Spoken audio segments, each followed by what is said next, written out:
Bapa di surga, terima kasih Tuhan, kalau pada pagi hari ini kembali anak-anak-Mu telah memuji dan memuliakan nama-Mu.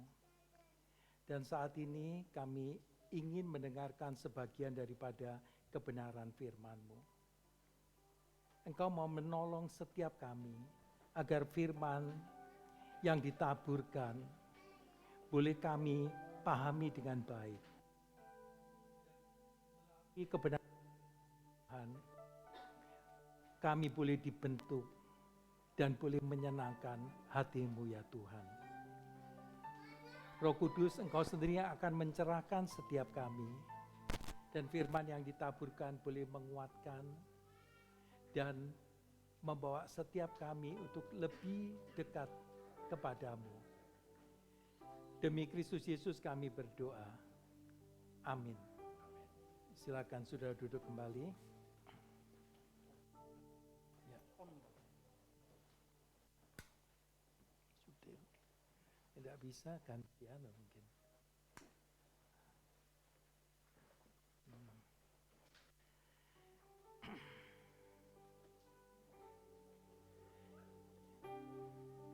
Pada pagi hari ini kita mau mulai kebaktian kita di dalam firman Tuhan, yaitu khotbah pada pagi hari diambil dari Yoel pasal 2 ayat yang 28 hingga 32. Yoel pasal 2 ayat 28 hingga 32. Yoel pasal kedua ayat yang ke-28 hingga 32, ayat yang ke-28. Demikian bunyinya. Kemudian daripada itu akan terjadi, aku akan mencurahkan rohku ke atas semua manusia. Maka anak-anakmu laki-laki dan perempuan akan bernubuat. Orang-orangmu yang tua,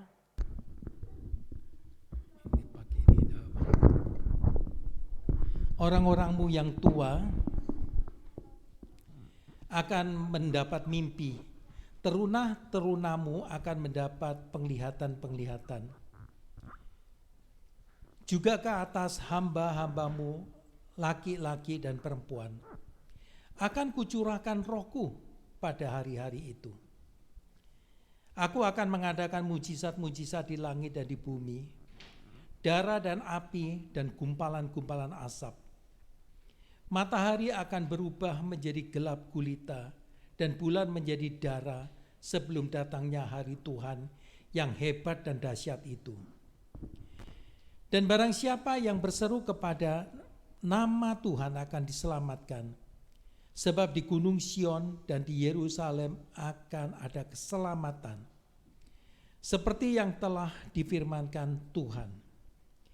Dan setiap orang yang dipanggil Tuhan akan termasuk orang-orang yang terlepas. Demikian bunyi firman Tuhan. Khotbah pada pagi hari ini dengan subtema yaitu Hari Tuhan. Dan kita tetap di dalam tema utama kita ya, yaitu maturity in Christ. Jadi waktu kita coba gabungkan di dalam hari Tuhan dengan maturity in Christ, ini suatu hal yang gak mudah. Kita seringkali menganggap kalau maturity ini apa? Jadi pandangan-pandangan dari maturity itu dianggap kedewasaan. Kedewasaan dalam hal apa? Saudara mesti penting menghayati hal ini. Sebentar lagi kita akan masuk di dalam peringatan gereja kita ya. Ulang tahun gereja kita. Nah, terus kita mau mengatakan maturity in Christ. Seringkali digambarkan apa sih maturity in Christ itu? Belum tentu loh orang yang sudah tua berarti sudah dewasa. Tapi kadang-kadang anak-anak muda itu kenyataannya lebih matang Sehingga kita perlu dikatakan kedewasaan. Nah seringkali kita jadi dewasa itu dalam pengertian apa? Maturity dalam arti apa? Saudara nganggap gini loh, seringkali dianggap firman Tuhan ini pada suatu ketika waktu firman Tuhan disampaikan, kita itu perlu seperti gereja kita. Jadi hati-hati, kita seringkali nganggap apa? Penyembahan, kita kan visi misi daripada gereja Isa Masih. Terus saudara pikir apa? Waktu penyembahan. Terus diteruskan lagi mengenai persekutuan. Terus lagi pikir saudara lagi apa? Pemuritan. Terus pelayanan, penginjilan. Sehingga kita pikir apa? Oh nanti penginjilan itu yang terakhir. Enggak ada seperti itu. Sehingga waktu ibadah ini pun pasti harus ada penginjilan. Sehingga waktu kita mau dewasa, tidak mungkin tanpa Injil. Ini penting sekali. Kamu jangan pikir nanti waktu Bible study, waktu mau jadi pemuritan, wah itu sudah tidak perlu Injil. Tidak ada cerita di sana. Itu kita salah mengerti di dalam arti maturity itu. Jadi di dalam arti apa? Nanti kita mau membahas di dalam hari Tuhan. Itu tidak apa, semua orang, anak-anak, hamba, semua itu apa? Akan memuliakan Tuhan. Nah pada hari ini kita masuk di dalam hari Tuhan.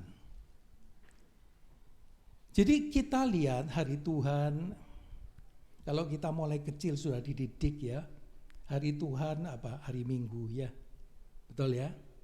Terus enggak, yang benar apa? Hari Senin, hari Selasa, hari Rabu, harinya Tuhan, no? Sampai. Nah hari ini kita ngelihat hari Tuhan yang mau disangkut pautkan dengan yang dikatakan pengadilan Tuhan, penghakiman Tuhan. Nah ini yang mau dikatakan di sana. Nah pagi hari ini kita bahas jelas ini ada hubungannya dengan nanti apa? Nubuatan ini terjadi di dalam Kisah Para Rasul. Tapi waktu kita membahas di dalam ayat 28 sampai 32 ini, kita mau di dalam kacamata daripada Yoel. Sehingga kita tanya toh, siapa Yoel itu? Apa yang dikatakan oleh Yoel?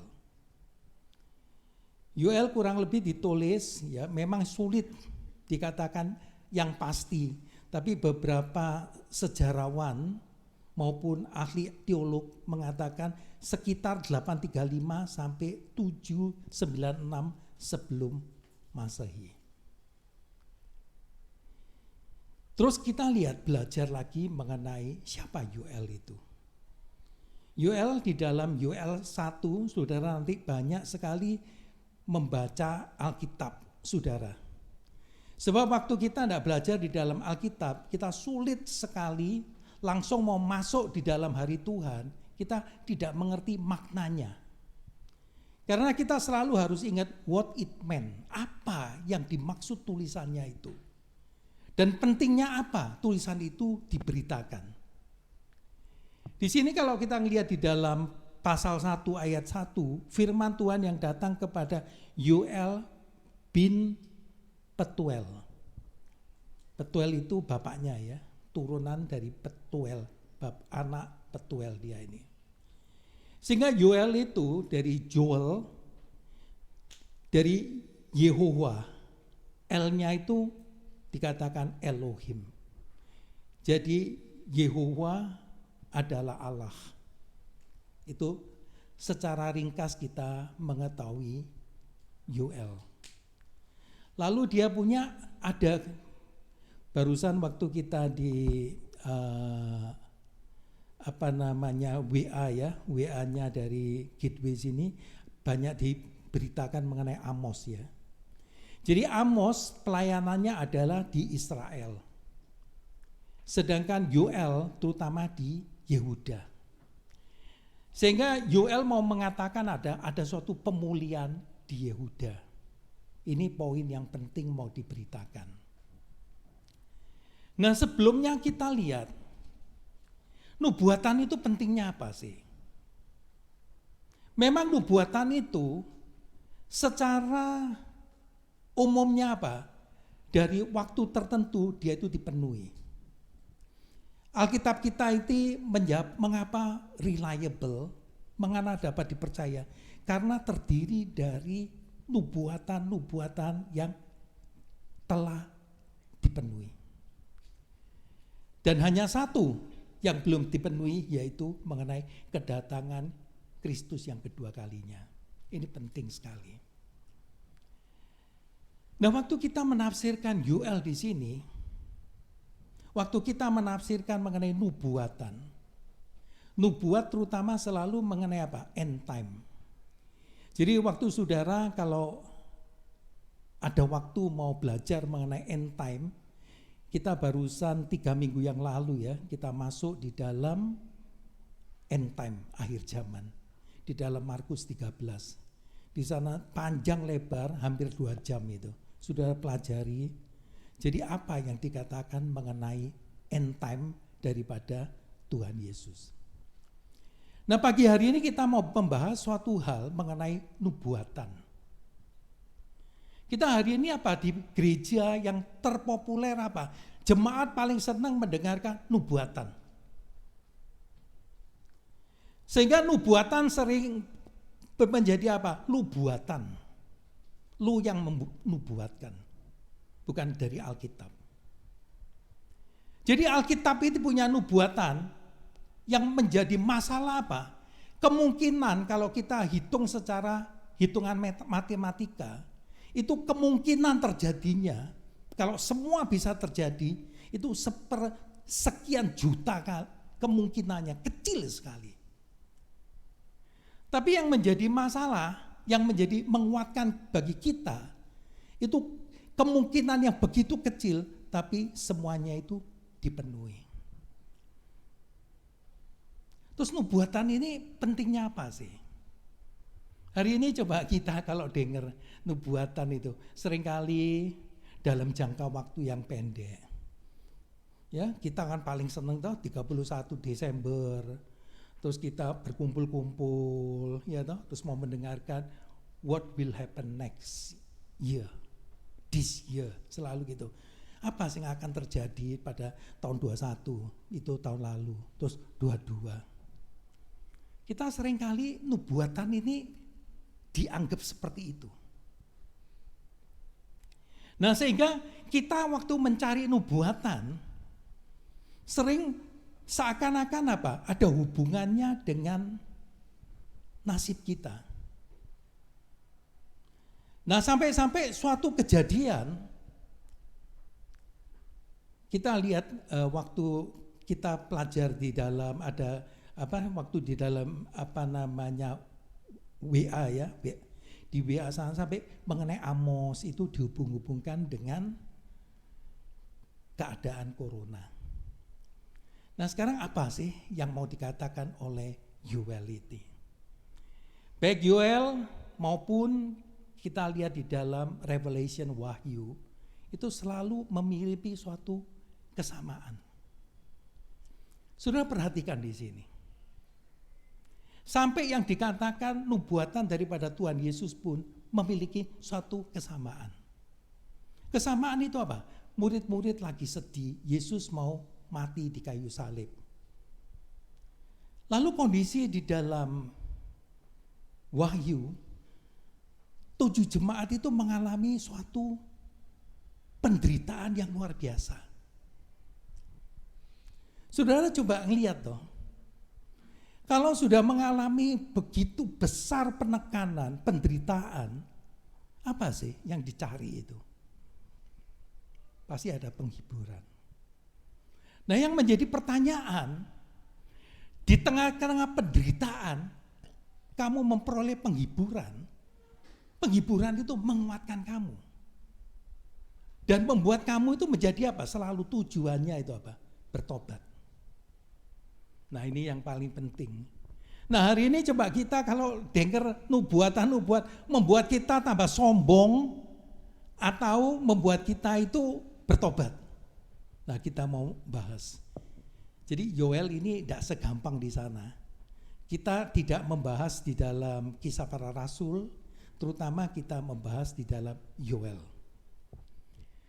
Sudah waktu belajar di Yoel ini bisa kaget. Sudah tahu paling cocok saat ini, sudah kan lihat toh, kok hari Tuhan diberitakan keadaan seperti ini, cocok atau enggak? Apa itu? Seringkali kita selalu ingin mendengarkan sesuatu yang baik. Ini baik. Tapi bagaimana kita menghadapi sesuatu hal yang sebenarnya baik tapi saudara tidak senang. Nah kita coba belajar bersama-sama. Di dalam ayat 2 dikatakan, tadi 1 sekarang 2. Saya cuma bacakan aja ya. Dengarlah ini hai para tua-tua, pasanglah telinga hai seluruh penduduk negeri. Pernahkah terjadi seperti ini dalam zamanmu? Atau dalam zaman nenek moyangmu? Nah ini belum. Dia itu nulisnya itu sangat puitis sekali, bagus sekali. Dia langsung memberi, pernah sih kamu lihat seperti ini? Nah di dalam ayat 2 ini ditekankan pada apa? Tua-tua. Terus kalau kita lihat lagi di dalam ayat 13, di sana dikatakan lilitkanlah kain dan mengeluhlah hai para imam. Merataplah hai para pelayan mesbah. Masuklah. Bermalamlah dengan memakai kain hai para pelayan Allahku, sebab sudah ditahan dari rumah. Sudah masih heran. Yang mau ditekankan siapa? Tua-tuanya dan imam. Ini waktu setiap ada pencobaan. Itu yang paling penting. Kamu jangan mimpi. Kamu mengharapkan jemaatmu tapi kamu sebagai pemimpin tidak pernah bertobat. Ini penting sekali. Maka Yoel itu secara puitis mengatakan hati-hati. Nah nanti dia bahas lagi, ini penting sekali. Ceritakanlah tentang itu kepada anak-anakmu, dan biarlah anak-anakmu menceritakannya kepada anak-anak mereka, dan anak-anak mereka kepada angkatan yang kemudian. Terus sekarang kita lihat, anak-anak kita mulai kecil, kita didik seperti apa sih? Kita ini tabu loh, tidak ada yang mau dengar. Saudara coba kalau berani menceritakan pada anak-anak, terus anak-anak ceritakan kepada cucu saudara, terus turun-temurun sampai hari ini berita ini diceritakan kepada saudara. Mau dengar? Loh kalau ini tidak penting, maksud ditulis seperti itu toh? Ini pasti ada suatu hal yang penting yang perlu kamu sampaikan dengan serius.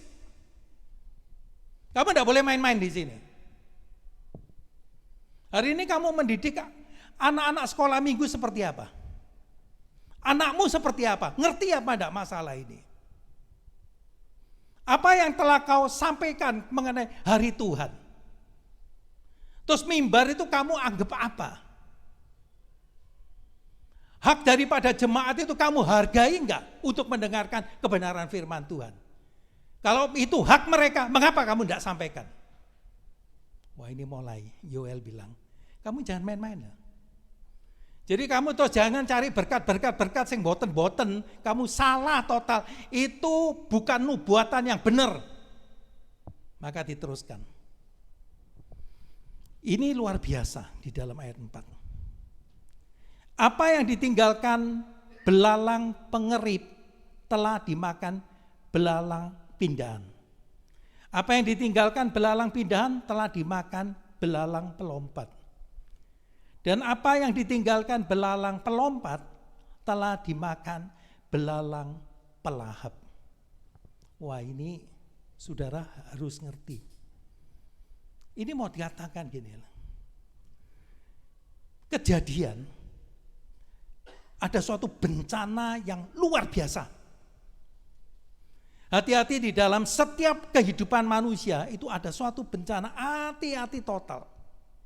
Kamu jangan merasa apa, sudah kejadian masih ndablek. Nanti dia mau jelaskan teliti di sini. Dia katakan apa yang ditinggal ada 4 macam belalang. LAI cukup baik menerjemahkan di sini. Belalang pengerip sudah. Itu apa? Belalang yang begitu banyak habis semua. 1. Itu sisanya masih datang ke dalam belalang yang kedua, belalang pindahan. Dari belalang pindahan masih masuk lagi belalang pelompat. Dari belalang pelompat masuk lagi namanya belalang pelahap. Itu pernah kejadian kalau kita lihat di dalam Keluaran pasal 10, itu tulah yang ke-8. Itu belalang yang begitu banyak, semua habis. Nah kamu sedang saudara bayangkan, pencaharian mereka ini, itu adalah sebagai pertanian. Kalau kena seperti ini apa? Dan lagi ini nanti diteruskan lagi gambarannya itu apa? Belalang itu mau menggambarkan apa? Nah sekarang saudara mesti tanya, ini mengapa sampai disampaikan seperti ini? Ini suatu, enggak berani ngomong ya. Kita hari ini mudah-mudahan dalam hidup itu enggak ngalami seperti ini. Dia mengatakan ini kejadian sudah demikian celakanya. Itu baru belalang, nanti mulai tentara yang digambarkan, nanti kejadian akhir zaman. Akhir zaman belum kamu nganggap sudah setengah mati. Ingat loh, hari Tuhan lebih bahaya, lebih celaka lagi. Kamu jangan main-main di sana. Nah ini dia mulai bahas. Dia mau mengatakan gini loh. Hari ini kita ini selalu apa sih? Contoh di dalam kehidupan ini, maka dibilang, kamu pasti nanti cerita kepada anak cucumu, pasti ada. Kamu tidak bakal lupa kok. Ada kejadian corona ini tidak bakal lupa. Tapi sikapmu ya apa? Hari ini kita cuma menghadapi masalah ini, kamu kan cuma apa? Sama. Orang Yahudi, orang Yehuda di sini juga sama. Mereka pasti mengharapkan, sudahlah satu belalang satu macam, itu kumpulan belalang yang begitu ganasnya, cukuplah, tidak tahan sudah. Ini bertubi-tubi. Jadi orang yang dikatakan suatu mengalami masalah, kamu pikir sudah masalah satu selesai, itu hati-hati di sana. Hidup itu tidak segampang itu. Kalau kamu sudah mengalami hidup seperti ini, kamu mau menyadari hidup itu, dan kamu bertobat dan berbalik kepada Tuhan, itu yang dikehendaki Tuhan. Tapi kita ini sudah bertubi-tubi masih ndablek. Nanti kita lihat. Jadi Yoel itu menceritakan itu dengan teliti sekali dia. Dia bilang gini loh. Itu di dalam proverb, pepatah Inggris dikatakan, it never rains but it pours. Tidak pernah namanya hujan rintik-rintik, tapi sekali hujan berat sekali. Ada dalam hidupmu. Setiap orang akan mengalami macam-macam. Kalau secara nasional, tadi pagi pernah saya gambarkan, yaitu di London, waktu itu apa? Kotanya itu berdempetan. Begitu kena pes, itu matinya itu apa? Ratusan. Tiap malam seperti itu. Keluarga baru anaknya mati, istrinya mati. Dan istrinya mati, suaminya mati. Terus merembet. Mereka waktu itu kedokteran tidak seperti ini. Jadi tiap 24 jam pasti terdengar apa? Tangisan-tangisan. Mereka berteriak, Tuhan, di manakah Engkau? Kalau Tuhan ada, mengapa memberi suatu pencobaan yang begitu beratnya? Karena mengapa? Gampang tertular karena mereka hidup sangat berdampingan. Memang secara gotong royong baik, tapi akibat menularnya ini semakin cepat menjalar. Mereka nangisnya itu belum selesai, penderitaannya belum selesai, terjadi satu musibah, pembakaran yang begitu berat, habis total satu kota. Coba kamu tidak ada apa-apa, benar-benar habis. Terus kamu mau ngomong apa? Kamu hati-hati di sana. Ini kamu jangan pikir satu belalang. Mudah-mudahan tidak ada kejadian seperti itu. Tapi at least kamu tahu bahwa hati-hati, hidup itu tidak semudah yang kau bayangkan. Jangan setiap kali pikir kamu, wah ditolong, oh pasti aman. Kamu tidak perlu ada suatu berjaga-jaga. Itu kan maumu. Siapa mau mengalami penderitaan? Hidup tidak segampang itu. Ada aja. Nah, suatu hari kena lagi apa? Yaitu tadi kebakaran habis. Tapi ada suatu blessing in disguise. Tidak terasa apa? Hari ini kota London itu bangunnya itu bagus sekali. Tata kotanya diikuti seluruh jajahan Inggris, ya. Termasuk Australia, ngikuti New Zealand, ngikuti tata kotanya, cara membangun suatu kota. Nah, Yoel ini juga mengatakan demikian. Kamu itu jangan pikir loh. Coba kamu bayangkan kamu mengalami musibah demi musibah yang terus tidak pernah berhentinya. Apa terjadinya? Kita hari ini sudah diserang, tidak terasa apa? Sudah setahun lebih. Kamu terus mau apa tingkatnya? Osir corona apa barang. Kalau ini bukan Tuhan belum berkenan, kamu jangan mimpi. Nanti kita belajar apa maunya Tuhan di sini. Apa maksudnya nubuatan daripada Yoel itu apa? Maunya Tuhan itu sampai bagaimana? Tapi kita sebagai manusia itu apa sih? Terjadi apa yang di sini? Nah, kita yang paling banyak bisa melakukan terhadap corona ini atau terhadap kejadian seperti musibah seperti ini cuma satu kok, seperti ayat 5 ini. Dia kata, bangunlah hai pemabuk dan menangislah. Merataplah hai semua peminum anggur karena anggur baru. Sebab sudah dirampas dari mulutmu anggur itu. Kita teruskan dulu.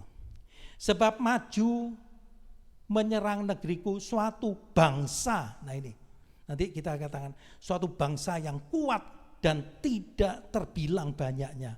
Seperti ini tadi, belalang itu. Giginya bagaikan gigi singa dan taringnya bagaikan taring singa betina. Nah kita coba. Dia jelaskan gini loh. Bangunlah hai pemabuk dan menangislah. Saudara mesti tanya toh, apa hubungan ini musibah sekian beratnya kok ada pemabuk? Kamu gini loh, mau maksudnya cerita daripada Yoel ini.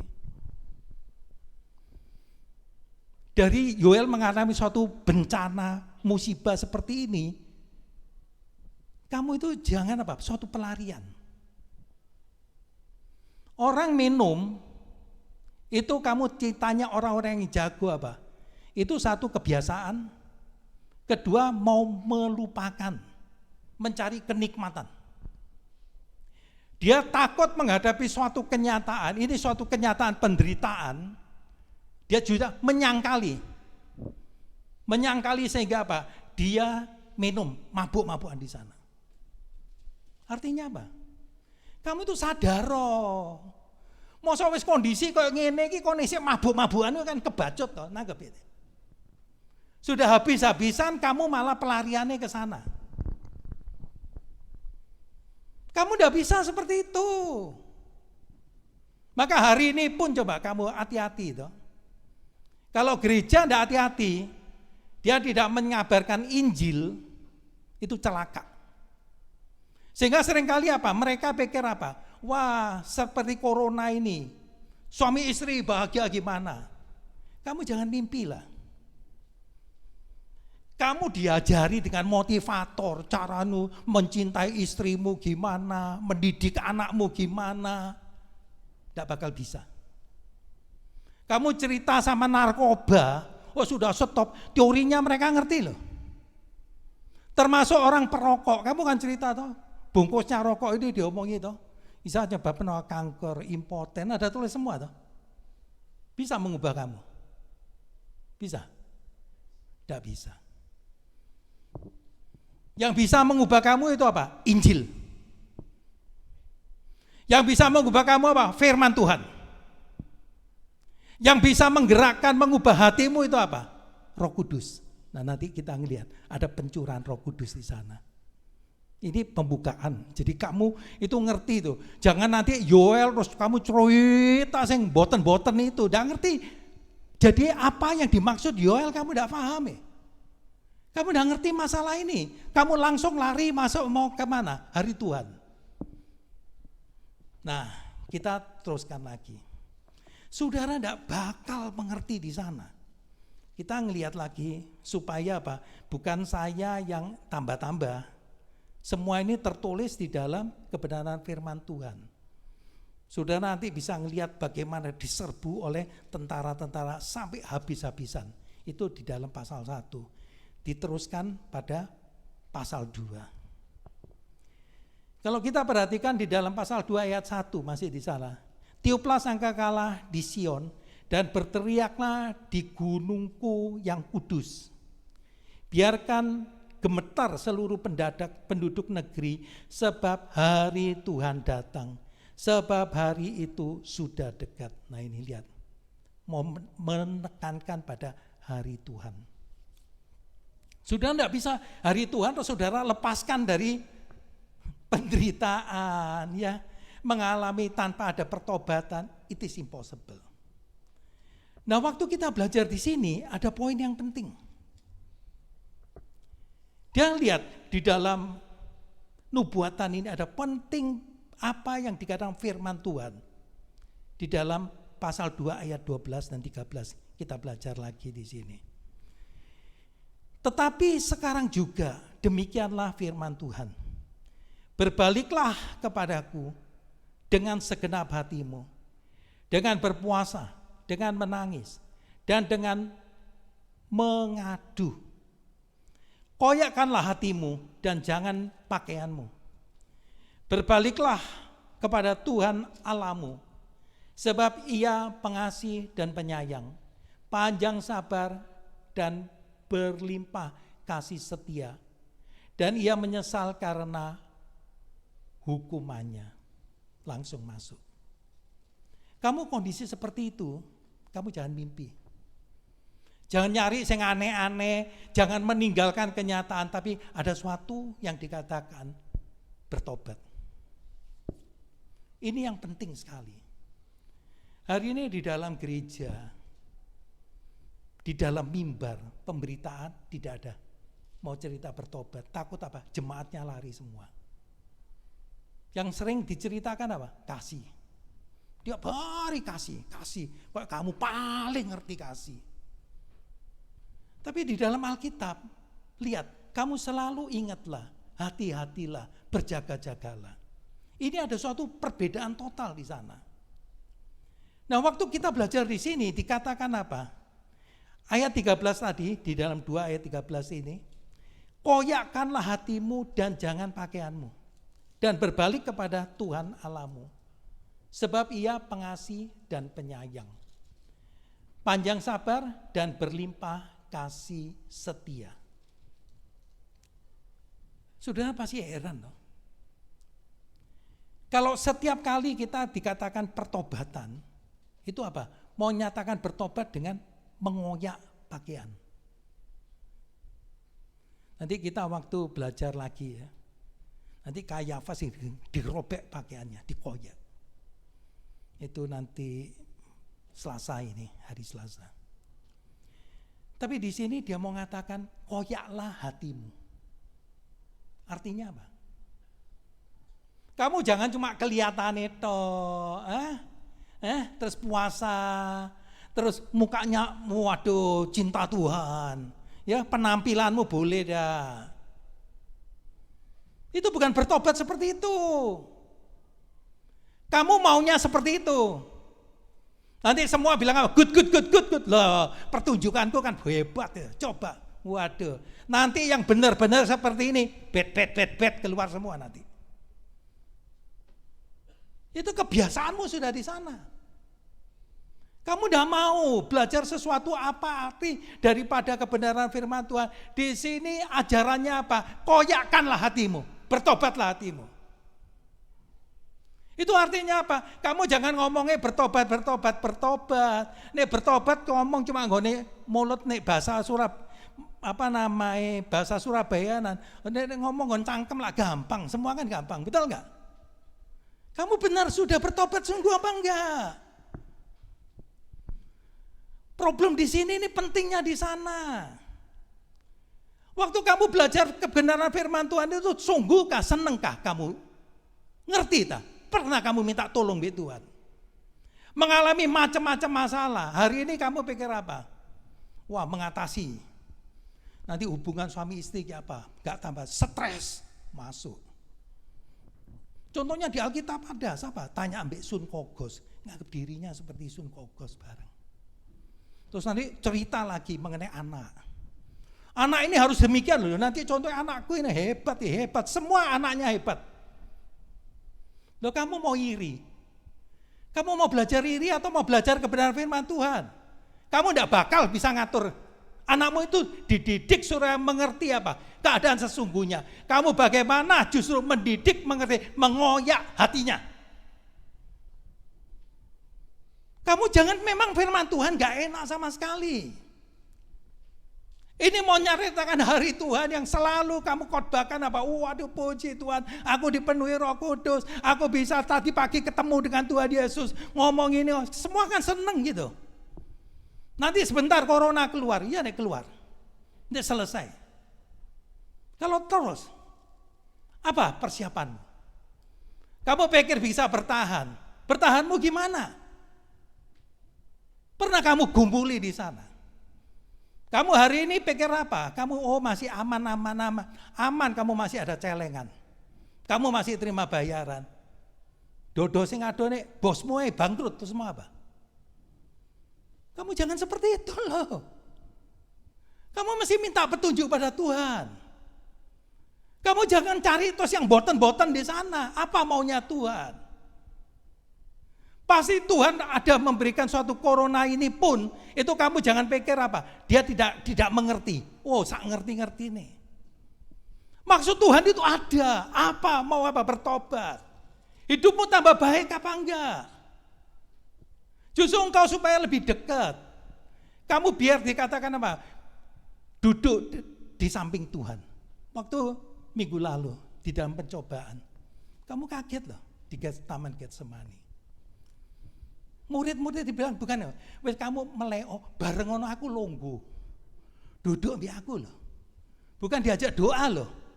Ya diajak doa itu masih ya kamu bisa sambatan duduk ono bareng ono aku. Coba pernah. Kita mau melakukan ini, wah ayo terus. Terus dianggap itu sudah melakukan sesuatu yang baik buat Tuhan.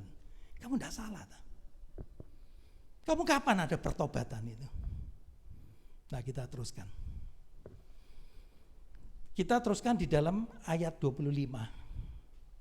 Aku akan memulihkan kepadamu tahun-tahun yang hasilnya dimakan habis oleh belalang pindahan, belalang pelompat, belalang pelahap, dan belalang pengerip. Tentaraku yang besar yang kukirim ke antara kamu. Maka kamu akan makan banyak-banyak dan menjadi kenyang. Dan kamu akan memuji-muji nama Tuhan Allahmu yang telah memperlakukan kamu dengan ajaib. Dan umatku tidak akan menjadi malu lagi untuk selama-lamanya. Kamu akan mengetahui bahwa aku ini ada di antara orang Israel. Dan bahwa aku ini Tuhan adalah Allahmu dan tidak ada yang lain.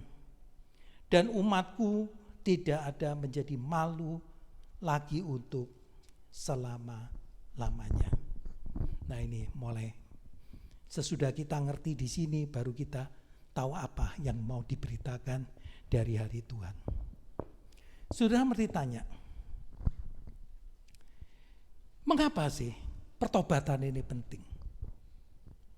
Hari ini kita lihat di dalam kita mempelajari, hati-hati saudara kalau belajar.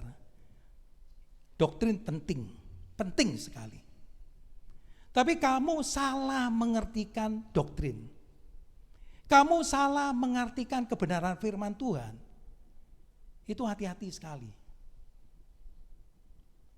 Nah, hari ini kita lihat di dalam pasal 2 yang akan kita baca ini, itu adalah penggenapan. Saudara mesti tanya toh, penggenapan itu apa sih? Tujuannya penggenapan ini apa? Mengapa sampai Petrus menulis seperti ini? Di dalam Kisah Para Rasul 2, nanti saudara bisa baca. Di dalam footnote, yaitu catatan di bawah itu kan ada itu. Kisah Para Rasul 2, 17-21. Nah, itu ada 3 macam yang dikatakan.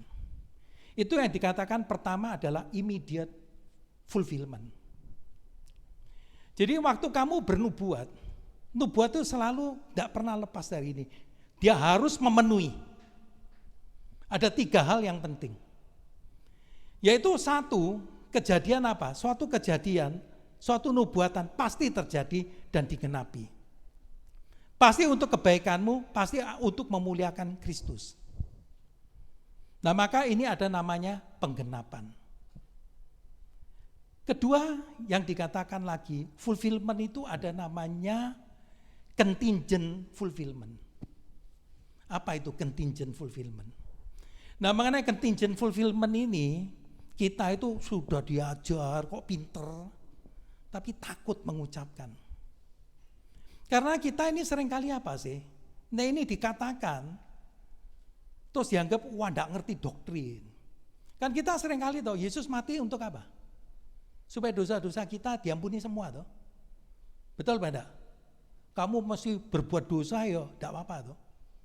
Bahkan ada pendeta yang ngajari sampai kamu mau mati, kamu berbuat jahat itu sudah diampuni. Nah terus ya apa carane? Nah ini kita karena apa? Suatu kamu tidak mengerti mengenai fulfillment ini. Penggenapan itu tidak ngerti. Semua akan pasti digenapi. Yang digenapi apa? Waktu kita belajar kerajaan Allah, kamu tidak ngerti apa artinya kerajaan Allah kok. Terus ngomong kerajaan Allah. Ini ada mengenai contingent fulfillment nih, penggenapan yang namanya yang terbatas. Kita akan bersyarat. Loh, kita kan selalu dihadapkan irresistible, semua irresistible. Ada kalau kita ini anugerah itu irresistible. Tapi waktu kamu dituntut di sini, ini mau katakan apa? Mengenai Yoel ini, kamu tidak bisa seperti itu toh. Kamu ngerti toh apa di dalam suatu kerajaan itu? Apa itu namanya covenant? Apa itu perjanjian? Masuk ini sekarang. Kamu ngerti toh apa artinya perjanjian lama? Apa perjanjian baru? Suatu isi daripada perjanjian itu penting ada satu namanya. Itu ada suatu covenant-nya apa?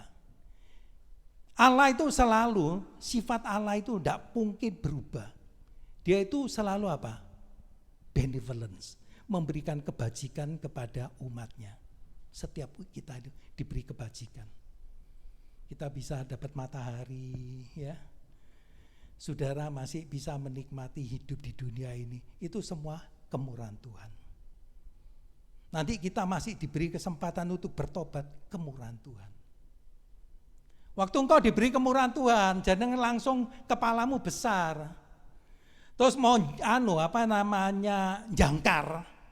Wih, kemurahan Tuhan toh. Kamu ingat lagi di sini. Ini ada konsekuensi. Kamu tidak mungkin tidak ada konsekuensi.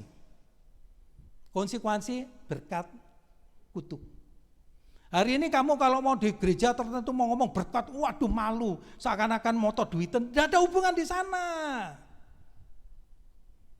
Ini ajaran Alkitab. Dia bilang gini loh, kamu kalau nurut, kamu dituntut suatu kesetiaan. Maka Yesus waktu kita belajar, dia setia sampai mati. Setia sampai di atas kayu salib. Setia. Anggaplah lah, kalau Yesus tidak setia, bangkang gitu, ada hari ini apa enggak? Tidak ada. Yesus saja contoh dari sana. Sehingga apa? Kamu mau terima berkat, kamu harus setia. Dalam setia ini tidak bisa terlepas daripada pertobatan. Pertobatanmu itu jangan pertobatan yang guyonan, tapi adalah suatu karakter. Sehingga waktu engkau mengerti maturity in Christ, bukan kamu tua muda, tidak ada hubungan di sana. Tapi karaktermu yang sudah dirubah. Kamu memiliki karakter Kristus. Kamu jangan terus pikir kamu dididik sampai gimana pun, tapi karaktermu tidak dirubah dari Roh Kudus yang mengubah hatimu, impossible. Kamu tidak ada kekuasaan di sana. Kamu ngerti teori tapi kamu tidak bisa jalani. Itu problem di sana. Nah, sebaliknya apa? Kalau kamu nggak nurut, kamu semoi dewek seperti tadi bilang mabuk-mabukan itu. Meninggalkan kenyataan dengan kekuatanmu sendiri, keplas kamu akan menerima kutuk. Maka banyak orang yang tidak sadar di sana. Nah ini fulfillment di sana. Jangan saudara terus mau ngarang-ngarang sendiri, tidak ada. Kok contoh toh, lo kamu itu mesti ngomongnya ojo korupsi, kamu nggak bisa dirubah toh. Ini apa tindakanmu itu? Kamu ngelawan Tuhan toh. Akhirnya dipegang masuk penjara, terus kamu bilang salah siapa itu? Terima kutuk apa enggak itu? Betul loh. Suami istri mau Alkitab ngajari gampang kok. Istri tunduk mbek suami. Oh, dok kok enak sih kok tunduk mbek suami. Lo ingetan lo, sebabnya suami berat mana kamu mbek suamimu? Suamimu mengasihi istrimu seperti Kristus mengasihi jemaat, gampang. Angel deh. Kamu jangan pikir enak-enak. Jangan pikir tondok. Alkitab itu ngajari sesuatu yang benar. Kamu nek taat, keluargamu bahagia apa enggak? Terus kamu mau diajari macam-macam gitu. Waduh anakku nanti ini, wah ini sekolah ini nanti dikirim mana, dapat beasiswa. Sudahlah, urusannya dia.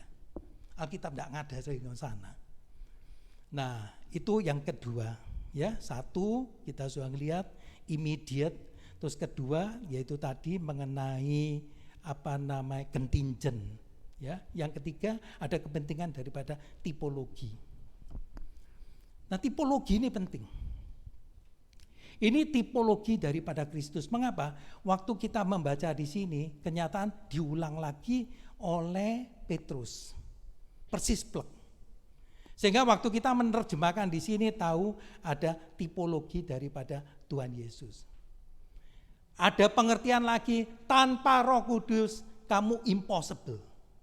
Kamu jangan mempermainkan Roh Kudus.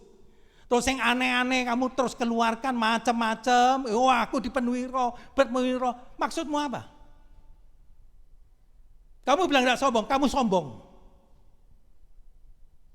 Kamu waktu mengucapkan kamu dipenuhi Roh, kamu bisa bahasa lidah, maumu apa itu? Kamu lebih mempunyai hubungan lebih intim toh dengan Tuhan toh? Kamu bisa ngomong-ngomong sama Yesus, terus datang ketemu itu, terus ribut itu. Wah aku enggak, aku kata Yesus, gon sini tanam dia salib ini lubangnya gon sini. Enggak, aku kelihatan gon sini, ribut toh kau gon sana. Maumu apa sih? Jemaat disuruh pusing ngurusi urusanmu itu. Omongan besarmu itu gon sana. Kamu sama sekali tidak ada membangun. Kamu sama sekali tidak pernah cerita mengenai kebenaran firman Tuhan. Hati-hati. Nah ini baru mulai. Kemudian daripada itu akan terjadi bahwa aku akan mencurahkan rohku ke atas semua manusia. Maka anak-anakmu laki-laki dan perempuan akan bernubuat. Orang-orangmu yang tua akan mendapat mimpi. Teruna-terunamu akan mendapat penglihatan-penglihatan. Juga ke atas hamba-hambamu laki-laki dan perempuan. Sebetulnya ini hamba-hambamu itu maksudnya even on my servants, hambaku. Ya. Itu artinya apa? Mesti kamu ini hamba, tapi hamba ini adalah hambaku. Itu loh, mau pengertian di sana. Gak peduli laki perempuan, akan kucurahkan rohku pada hari-hari itu. Nah kita ngelihat. Maka kamu jangan percaya kalau nubuatan, tidak ada bukti ini. Terus nubuatan kamu ngelihat ini kejadiannya cukup lama. Sesudah Yesus mati, bangkit, dia naik ke surga yang sebentar lagi nanti hari Rabu kita peringati kenaikan Yesus ke surga. Nah terus pada hari yang ke-50 ada Pentakosta, itu dipenuhi oleh Roh Kudus. Sehingga waktu kamu bayangkan, Petrus dibilang apa? Kamu itu tidak sadar loh. Kamu bilang, kamu ngomong gak sabar, gak sadar. Kita mau jelaskan, mau bikin tobat orang, aduh. Jangan banyak-banyak lah. 5 orang itu, waduh setengah mati ya. Gak gampang loh. Betul Mbak? Dia yang sungguh-sungguh loh. Yang mengoyak hatinya terkoyak loh. Bukan pakaiannya yang terkoyak loh. Ini pengertian di sana. Gampang. Tapi waktu hari itu berapa orang yang bertobat? 3.000. Nah ini kelihatan sekali. Kalau kita lihat waktu Musa turun dari Gunung Sinai, itu mereka apa? Membuat satu patung ya dari lembu. Terjadi apa? Kematian apa? 3.000. Jadi lain kali saudara bisa ikuti waktu Bible study ya. Sudah kita uraikan satu persatu di sana. Jadi ini penting sekali. Kamu bisa seperti itu, bisa mendatangkan orang bertobat. Kalau ini bukan kerjaan daripada Tuhan, pencurahan dari Roh Kudus, mungkin. Kamu jangan mungkin, gak mungkin. Nah pengertian di sini yang kamu pakai. Ya toh, ada satu orang pun sih yang di sini waktu kita lihat di dalam Kisah Para Rasul sing sombong bisa ngomong, ya toh, kamu dipenuhi Roh Kudus masa berak-berak toh. Orang kan lihat toh, kamu itu ngomong berak-berak lebih bener mana sih? Aku penuhi Roh Kudus, aku bisa ketemu Tuhan Yesus gitu. Tapi buah roh tidak ada ya, sama sekali tidak ada. Ada love, joy, peace, patience, kindness, goodness, faithfulness, gentleness, self-control. Ya toh, kamu kelihatan perempuan habis gak tahan kok, kabeh cerita kamu dipenuhi Roh Kudus. Benar? Kamu jangan terus ngomong sing aneh-aneh toh. Kamu kelihatan uangnya sudah bingung bukan main kok. Kok lagi dipenuhi Roh Kudus? Lah ngomong kan gampang, bukan itu maksudnya. Kamu lihat juga, kalau Roh Kudus tidak bekerja, kamu jangan mimpi. Kamu jangan ikut Yesus cuma dari apa emosimu. Emosimu juga penting. Tapi ingat, emosi kita ini hati-hati. Kalau tidak sungguh-sungguh, itu cuma kasarnya ngomong panas-panas kayak ayam. Jadi sangat cepat sekali. Gitu loh, cepat berubah karena suatu emosi. Tapi harusnya apa? Seutuhnya. Maka Yesus selalu ngajarnya apa? Selalu. Kalau engkau ngomong kasih, Yesus paling jarang ngomong kasih itu. Justru mengenai penghukuman itu penting. Dia katakan lebih panjang. Dia cuma kasih itu gampang loh. Kasihlah Tuhan Allahmu dengan segenap lagi hati. Maka kamu perlu dikoyak hatimu itu. Hati. Terus dengan segenap jiwamu. Kita bukan manusia dari tubuh tapi juga jiwa. Dan terus dari segenap apa? Akal budimu. Kamu harus menangkap, mengerti apa yang dimaksud itu. Kamu tidak ngerti terus sembarangan ngomong gitu. Dan yang terakhir yang dikatakan apa? Segenap kekuatanmu. Dan kasihlah sesamamu manusia seperti dirimu sendiri. Sehingga waktu kita belajar di sini sudah ngerti apa yang dimaksudkan mengenai hari Tuhan, bagaimana pencurahan daripada roh. Nah, kita teruskan di dalam ayat 30 di sini katakan, aku akan mengadakan mujizat-mujizat di langit dan di bumi. Darah dan api dan gumpalan-gumpalan asap. Matahari akan berubah menjadi gelap gulita dan bulan menjadi darah sebelum datangnya hari Tuhan yang hebat dan dahsyat itu. Dan barang siapa yang berseru kepada nama Tuhan akan diselamatkan. Sebab di Gunung Sion dan di Yerusalem akan ada keselamatan. Seperti yang telah difirmankan Tuhan. Dan setiap orang yang dipanggil Tuhan akan termasuk orang-orang yang terlepas. Sehingga waktu kita belajar di sini, di dalam ayat 30 itu memang ada kejadian. Itu yang dikatakan penderitaan yang paling berat sekali. Itu yang dikatakan pernah kejadian juga. Itu masih gambaran. Tapi kondisi seperti ini jauh lagi. Dan waktu gak lama dari sana ada kejadian. Itu yang dikatakan di dalam waktu di dalam Markus, itu yang dikatakan suatu abomination that causes desolation. Suatu kejijikan yang menyebabkan apa? Sudah jijik, kamu lari. Itu ada makna dari gini loh. Dia mau mengatakan kejadian akhir zaman itu bukan kamu ngelihat, waduh sedemikian. Kamu coba ada gambarannya gini. Yang dekat dan yang nanti yang jauh. Yang kedatangan sebelum kedatangan Tuhan Yesus yang kedua. Dan yang sebelumnya. Maka di dalam ajaran Tuhan Yesus selalu mengajar apa? Birth pains. Suatu penderitaan seperti ibu mau melahirkan. Jadi kamu lihat sakitnya itu cukup panjang. Apalagi ibu-ibu kan pasti lebih tahu tuh. Nek sekarang paling enak sisar tok sebentar sedak kroso semua. Jadi mungkin mau ngerasakan ya sulit ya toh. Tapi ini mau katakan birth pain seperti sana. Jadi kamu ngelihat, waduh kesulitan ya, mulai kelihatan ya. Nanti kamu terus dikasih gambaran, lain kali itu lebih celaka lagi sebelum Kristus yang kedatang yang kedua. Terus lebih penting lagi apa? Tujuannya apa di sini? Waktu penghakiman, kamu jangan main-main. Nah, kamu jangan ngomong neraka itu ono apa-apa, enggak usah apa. Nanti itu hukumannya lebih berat. Jadi kamu jangan main-main. Sehingga waktu ini yang dikatakan, kita lihat toh, semua waktu di dalam Markus, semua itu berlalu, tetapi firmanku tetap tinggal. Itu artinya apa? Dalam segala perkara, kamu jangan ngurusi sing lain-lain. Sing penting apa? Kamu waspada. Kamu berjaga-jaga. Itu kuncinya berjaga-jaga. Loh, kamu kok bisa berjaga-jaga? Karena kamu sudah bertobat. Nek kamu belum bertobat, jangan mimpi kamu berjaga-jaga. Ya toh. Kamu berjaga-jaga, matamu melek, tapi hatimu tetap tidur. Kamu tidak mungkin bisa berjaga-jaga. Tidak segampang itu.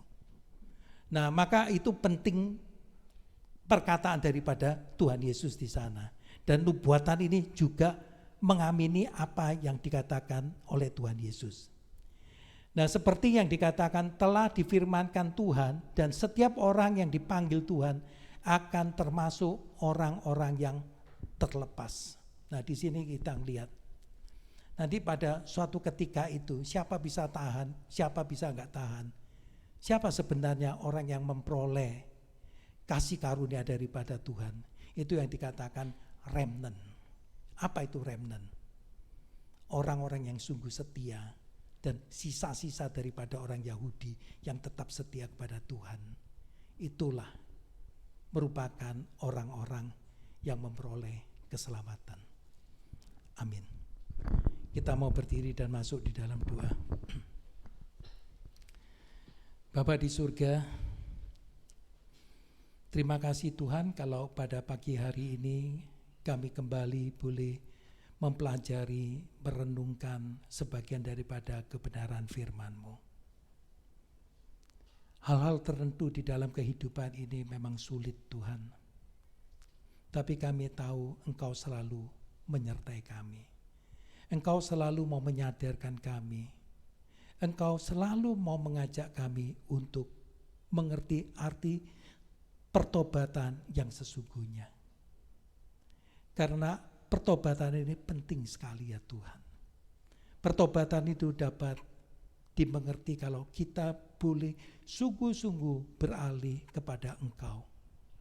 Kami sungguh-sungguh boleh hanya mempunyai iman kepada Engkau ya Tuhan. Karena Engkau satu-satunya juru selamat kami yang setia. Terima kasih. Dalam Kristus Yesus kami berdoa. Amin. Silakan sudah duduk kembali.